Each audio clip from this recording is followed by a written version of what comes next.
Good morning and welcome to another edition of the Daily Fix. I am your usual host and presenter, Advocate Tulo Hoyani.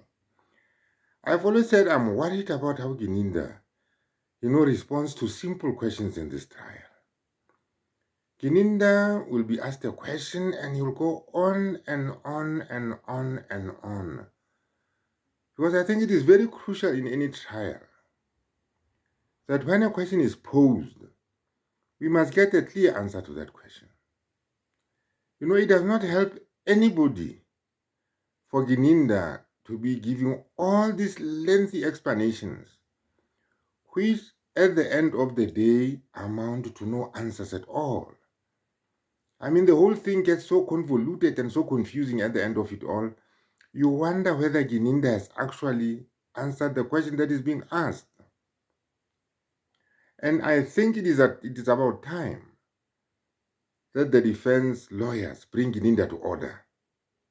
This is highly objectionable because if Gininda is going to be allowed to do this throughout this trial, he is going not only to confuse the evidence, but he's going to be typical Gininda, evasive at all times, as much as he can, because he's allowed to give explanations. You see, questions require answers. They do not require a narration of facts unrelated to the question itself. So it is always important that the person answering must confine herself or himself to the question being asked. Just take a listen to this.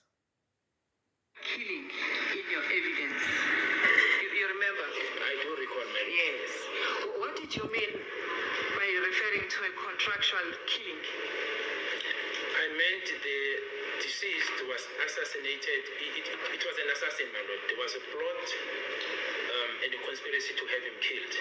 And I said you would find that, as I said, as early as before even exhibit HH and JJ, the first confession that was made by accused one, then you will find that there was an instruction to have the deceased killed, and the purpose, or rather the reward for that killing, was the payment of money. So then there was an arrangement for the deceased to be assassinated, my lord. Okay. You say there was an instruction from who? From Miss Kelly Kumalo, my lord. Is there evidence relating as to how that instruction was communicated? Maybe if I've missed it in the dockets, the information relating to the instruction per se that was given by Miss Kelly Kumalo to the accused.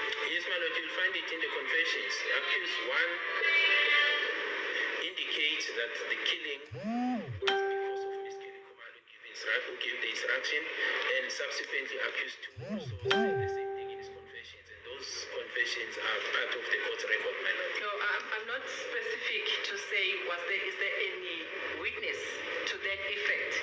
I said, is there any other independent evidence relating to the instruction which is alleged to have been given by Ms. Kelly Kumalo other than the information contained in the two statements? My lord, what you have corroborating evidence, because you have this assertion made, then you have, for example, the statement of Zungu, Mr. Zungu, who is a police officer, who narrates what happened on that day and corroborate or say things that seems to corroborate what is contained in those statements.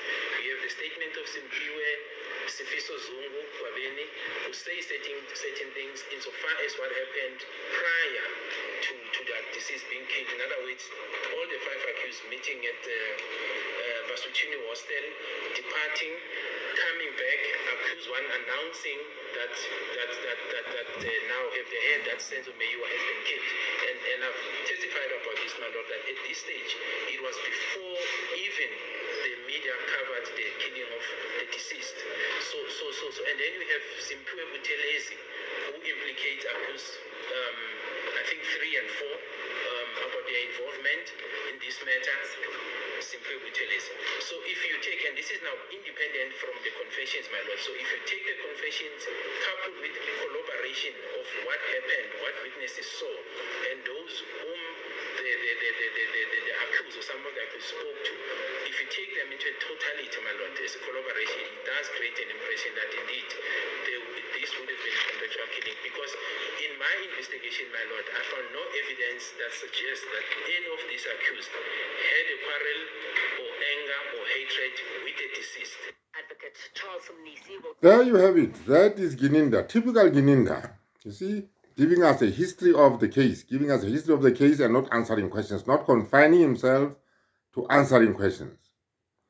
Now, the specific question that Mshololo is putting to him there is, Brigadier Gininda, is there any other evidence outside the confessions, right, which would suggest that Kelly Kumalo was the mastermind or was the person who commissioned the killing of Senzo Meiwa?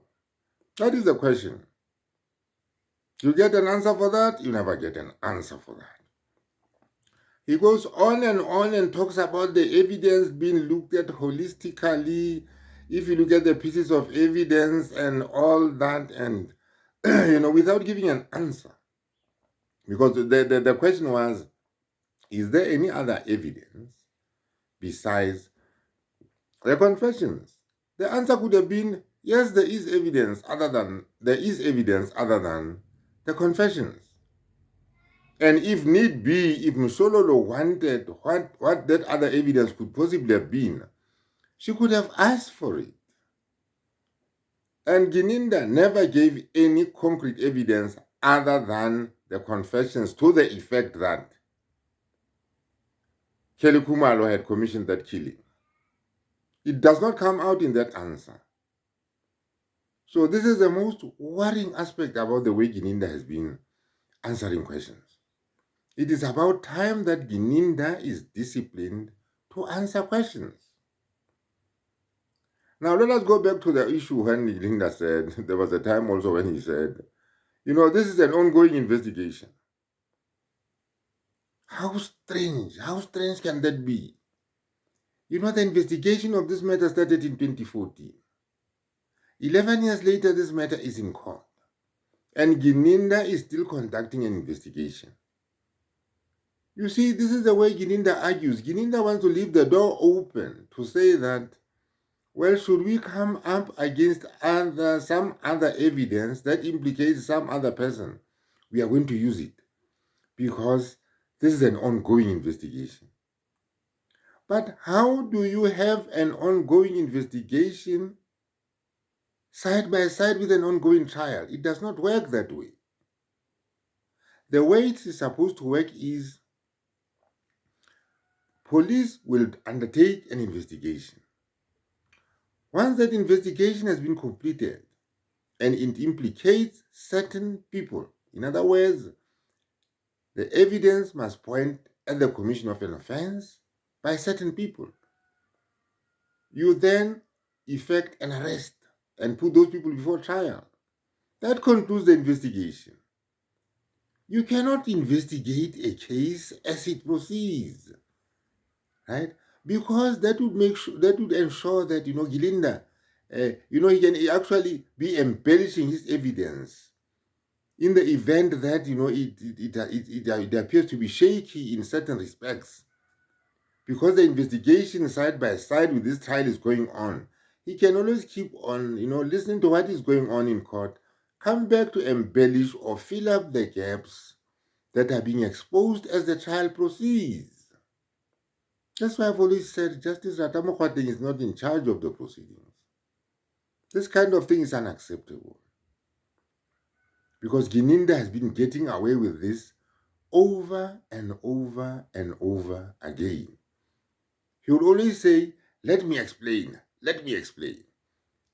The business of cross-examination is not to elicit explanations out of people that are being questioned. It's not as if a defense lawyer seeks an explanation, he'll seek an explanation.